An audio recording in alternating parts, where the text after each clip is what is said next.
រំលេចជាផ្លែចាប់យំប្រឡាយឬសោ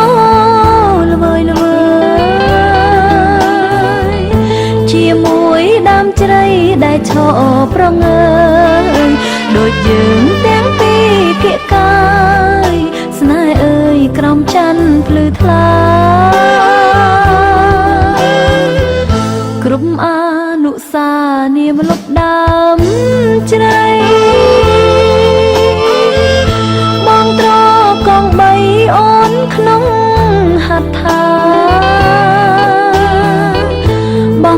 ងអង្អែលថ្នាក់ថ្នមកាយាផ្ដោះផ្ដងស្នេហាហើយខ្សឹបថាស្នេហ៍តែមួយតាដំបងដែរជួយជាសាក្សី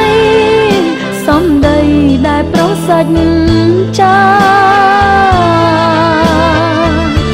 ឥឡូវចោលខ្ញុំកំព្រាឯកា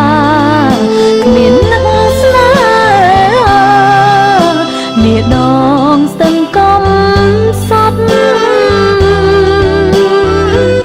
អោស្ទឹងសុំអ្នកកុំហោខ្លាំងពេកខ្ញុំស្ទើរតែបែករហាយអរ៉ាអោទឹករលកចំអងដល់ណាសេកសំសារិកាមេត្តាយល់ទុកខ្ញុំផង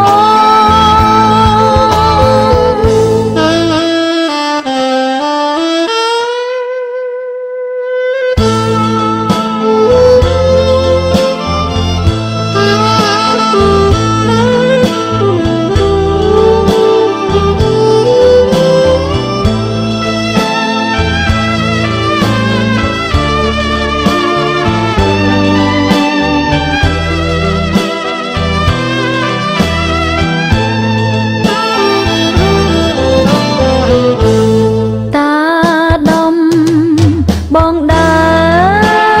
រជួយជាសាក្សីសំដីដែលប្រសិទ្ធចាឥឡូវចោលខ្ញុំកំព្រាឯកាគ្មាននឹកស្នេហានាដងស្ទឹងកំសត់អោស្ទឹងសុំអ្នកកុំហោខ្លាំង